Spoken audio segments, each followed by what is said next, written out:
ناظرین کرام السلام علیکم۔ ہمارے چینل پر آپ کا استقبال ہے۔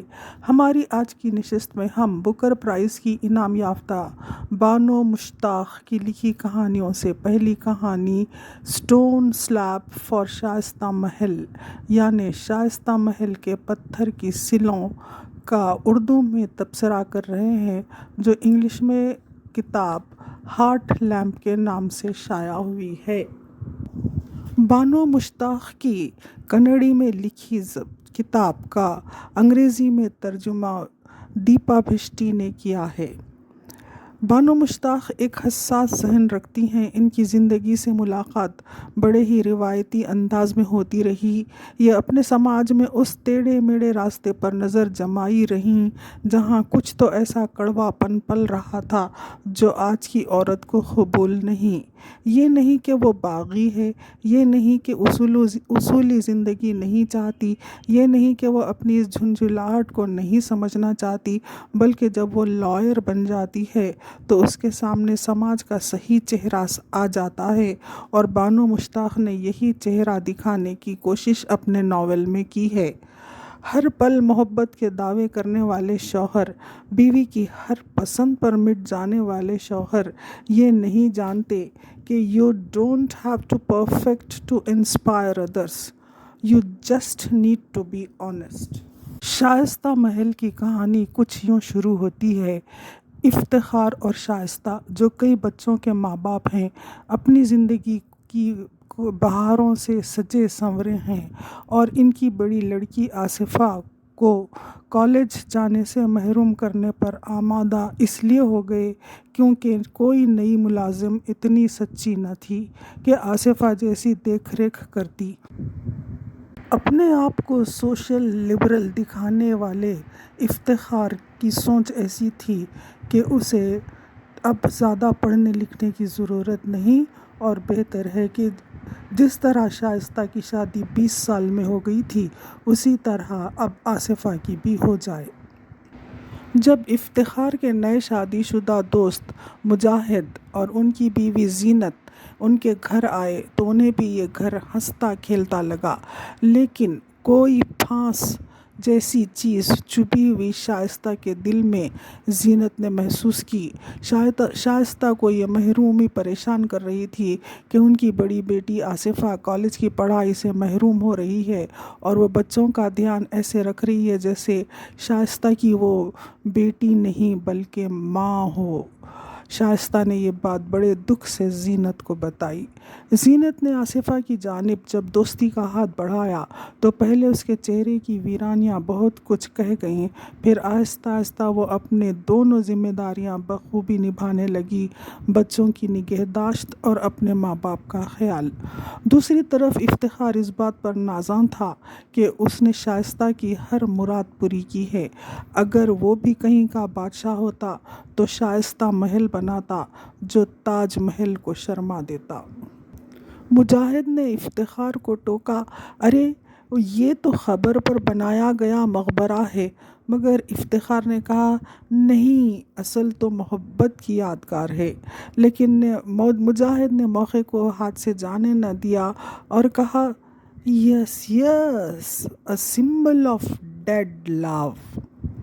باتوں باتوں میں دوست اپنی کہنے لگے اور ان کی بیویاں اپنی سوچنے لگیں۔ شائستہ کہنے لگی میری نانی دادی کہتی تھیں کہ بیوی کی موت تو کوہنی کی چوٹ جیسی ہوتی ہے، جب لگے تو بہت درد ہوتا ہے لیکن کچھ سیکنڈ بعد جیسے کچھ ہوا ہی نہیں۔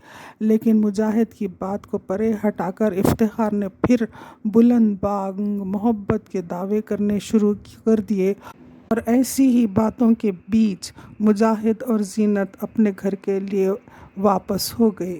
کچھ عرصے بعد مجاہد اور زینت جب شائستہ کے گھر پہنچے تو وہاں پتہ چلا کہ شائستہ نے ایک گلابی گول مٹول بچے کو جنم دیا ہے، اور دوستوں اور افتخار اور مجاہد کے درمیان دوستی بڑھتی رہی۔ شائستہ اور زینت نے بھی بہت ہی رازدارانہ باتیں ایک دوسری سے کرنی شروع کیں، جو بڑی بوڑھیوں کے مطابق بچے کی ولادت سے 40 دن تک روز ایک خبر کھلتی ہے اور بند ہوتی ہے۔ بچے کو جنم دینے والی خاتون کو اس عرصے میں ہر طرح سے سکون و آرام چاہیے۔ ادھر شوہروں کی پرواز ہواؤں میں تھی اور ادھر زمینی حقیقتوں سے بیویوں کی واقفیت ہوتی جا رہی تھی۔ ایسے ہی ان کی خوشیوں میں شریک ہو کر جب مجاہد اور زینت گھر پہنچے تو پتہ چلا کہ مجاہد کی والدہ سیریسلی بیمار ہیں۔ مجاہد اور زینت اپنے گاؤں گئے تو کئی دن رکنا پڑا۔ واپس آئے تو افتخار کے گھر ملنے پہنچے، لیکن وہاں کا ماحول وہ تھا ہی نہیں جو پہلے ہوا کرتا تھا۔ زینت نے شائستہ سے کمرے میں جانے کی اجازت مانگی، لیکن شائستہ کی نہ آواز آئی نہ شائستہ وہاں موجود تھی۔ شائستہ کے کمرے میں جو تھی وہ کوئی اور تھی۔ کہاں ہے میری بھابھی شائستہ؟ زینت چلا اٹھی۔ افتخار کی آواز آئی، اب وہ نہیں رہیں۔ اس سے قبل کہ ہم کچھ سمجھتے وہ دنیا چھوڑ کر چلی گئیں۔ پھر وہ کمرے میں کون ہے؟ زینت کے سوال پر افتخار نے بتایا، شائستہ کے 40ویں کے دوسرے روز میں نے اس غریب لڑکی سے نکاح کر لیا۔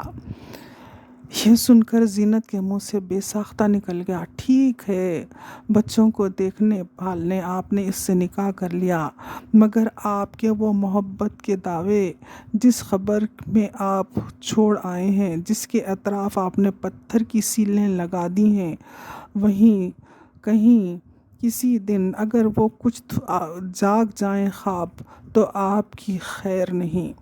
اور کچھ نہ کہنے سے پہلے زینت باہر نکل آئی، جہاں آصفہ اپنے بھائی بہنوں کو اسکول سے لا کر باغیچے میں ان کی نگرانی کر رہی تھی کہ وہ باپ کو ڈسٹرب نہ کریں۔ زینت آنٹی، سب بچے زینت کے اطراف جمع ہو گئے۔ آصفہ کی آنکھیں ڈبڈبا گئیں۔ دور کہیں شائستہ جیسے کانوں میں کہہ رہی تھی، آصفہ میری بیٹی نہیں، میری ماں ہے۔ کہانی یہاں ختم ہو گئی، لیکن اس کو لکھتے ہوئے میرے کانوں میں یہ بازگشت گونج رہی ہے۔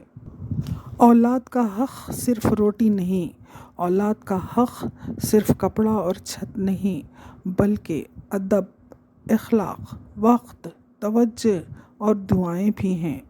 جو والدین صرف دنیاوی آسائشیں دے کر مطمئن ہو جاتے ہیں، دراصل وہ اصل حقوق سے غافل ہیں۔ اولاد کو صرف کامیاب انسان نہیں، نیک انسان بنائیں، یہی آپ کی سب سے بڑی وراثت ہے۔